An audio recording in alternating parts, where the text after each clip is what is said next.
वास्तु दोष और तीसरा कालसर्प दोष। जब हम घर में से जल लेकर जाते हैं तो हमारे घर का पानी जब जाता है तो घर का जो वास्तु केंद्र होता है वो रसोई घर होता है। रसोई घर में से जल ले जाकर शिव जी को चढ़ाते हैं तो उससे वास्तु दोष समाप्त। दूसरे नंबर पर है पितृदोष।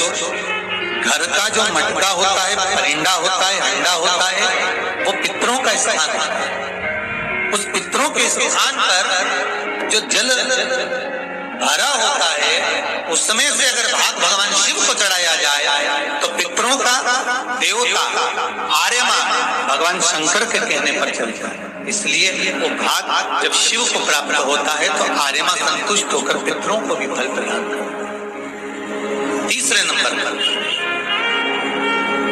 कालसर्प दोष। भगवान शंकर को एक लोटा पानी अगर चढ़ा रहे हो, भगवान शिव पर एक लोटा पात्र जल का अगर चढ़ा रहे हो तो आपका कालसर्प दोष समाप्त। कालसर्प दोष होता कैसे? शंकर भगवान का चढ़ा हुआ जल तुलसी जी में चढ़ाने से पत्रिका में कालसर्प दोष हो जाता है। जैसे माँ जो होती है ना, घर की जो माँ होती है, अगर गर्भ में बच्चा है, गर्भ में संतान है और वो शिव जी पर अगर एक लोटा पानी जैसे शंकर जी पर जल चढ़ाया, थाली में सारे भगवान को नेला लिया, गणेश जी, देवी जी, शंकर जी, सारे देवताओं को एक ही थाली में रखकर स्नान कराकर वो शंकर का चढ़ा हुआ जल जब चढ़ाया जाता है तुलसी जी में ले जाकर लोग डाल देते हैं, उससे जो बच्चा जन्म लेता है उस बच्चे की पत्रिका में कालसर्प दोष आ जाता है।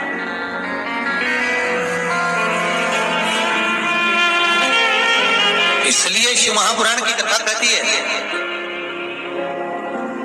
सारे देवताओं को भले एक ही थाली में स्नान करा लो, एक ही पात्र में स्नान करा, पर देवाधिदेव महादेव को एक छोटे से पात्र में अलग से स्नान करा लेना चाहिए, अलग से।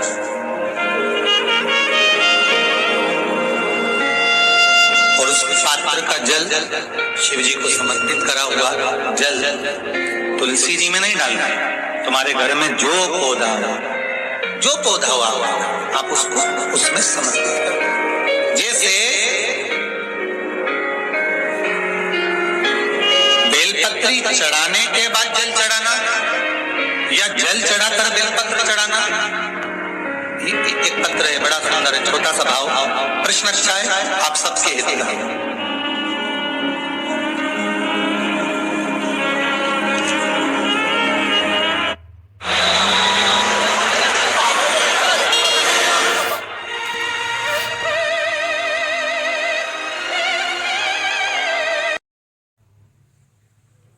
तो तुलसी महारानी हमें ये बता देती है कि हमारे घर में सुख आने वाला है कि दुख आने वाला।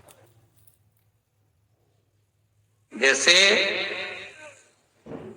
शनि अपना प्रकोप दे रहा है या शनि उतर रहा है, ये किसी से पूछने की जरूरत नहीं पड़ती, अपने आप मालूम पड़ जाता। कैसे? शनि कथा अगर आपने सुनी हो तो उसमें व्याख्यान आता है शनि कथा में, पांव की चप्पल बार बार टूट रही हो, कमर से नीचे जो वस्त्र पहने हो वो फट रहे हो, कहीं पजामा है, धोती है, आदि वस्त्र हैं, कपड़े हैं, वो अपने आप फट। आज के जमाने में तो फटे फटाए पहनते हैं लोग, फैशन, उसकी गारंटी नहीं है, उसका हम वर्णन नहीं कर। हम जब पहनते हम समझ जाते हैं इसको शनि तो ऑलरेडी लगा ही हुआ।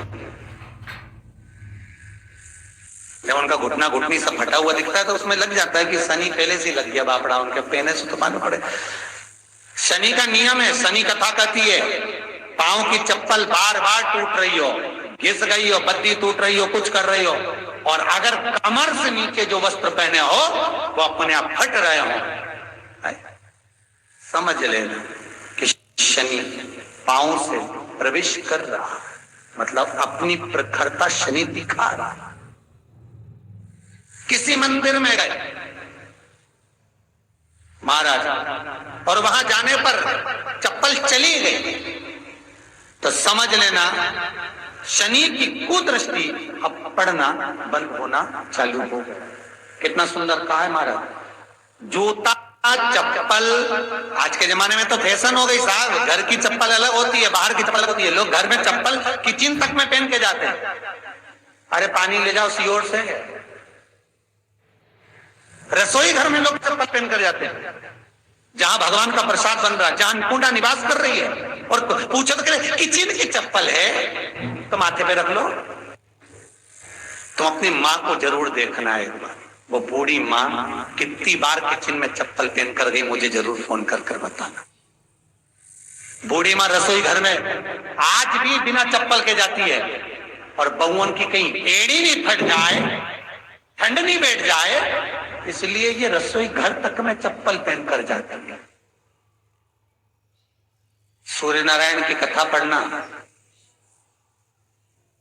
शनि महाराज की कथा पढ़ना, और गरुड़ पुराण की कथा पढ़ना।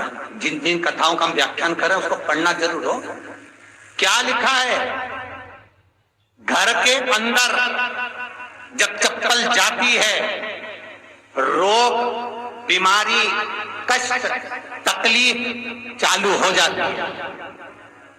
तुमने चप्पल क्यों पहनी? ठंड नहीं बैठ जाए, रोग नहीं बैठ जाए। घर के अंदर उतना बढ़ गया, एक कालीन बिछा दो, एक दरी बिछा दो, मोटा आसन बिछा दो, जिस पर तुम चल लो। जरूरी है। कई कई लोगों को हमने ये भी देखा कि कालीन पर भी चप्पल पहन के चलते,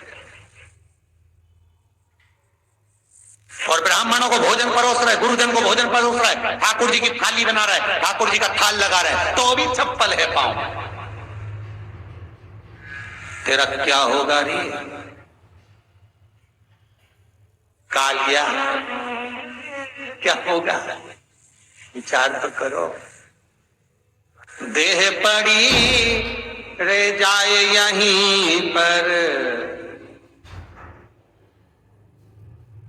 फिर कुंडल और नगीना क्या, हरि नाम नहीं तो जीना। अभी भी सुधर जाओ रे, अभी भी सुधर जाओ, नहीं सुधरो तो सिधर जाओ रे। या तो सुधरो नहीं तो सिधरो, थोड़ा सुधरो। रसोई घर में अन्नपूर्णा रहती है। रसोई घर में शिव महापुराण की कथा कहती है, जब भगवान शंकर को मां जगत जननी भोजन करा रही थी, शंकर जी ने वर मांगा था अन्नपूर्णा को। हे अन्नपूर्णे, तुम मेरे घर के बच्चों का भरण पोषण कर रही है। इस मृत्यु लोक में जितने मनुष्य जन्म लेते हैं ये मेरे पुत्र कहलाते हैं। तो अन्नपूर्णा ने कहा, चिंता मत करना भोलेनाथ, जिस जगह पर एक स्त्री, बेटी, कन्या या घर की बहू या बूढ़ी माँ भोजन बनाएगी, उस जगह पर मैं अन्नपूर्णा उसके शरीर में प्रवेश करूंगी। रसोई घर नहीं होगा, वो मेरा और तुम्हारा मंदिर कहलाएगा। अब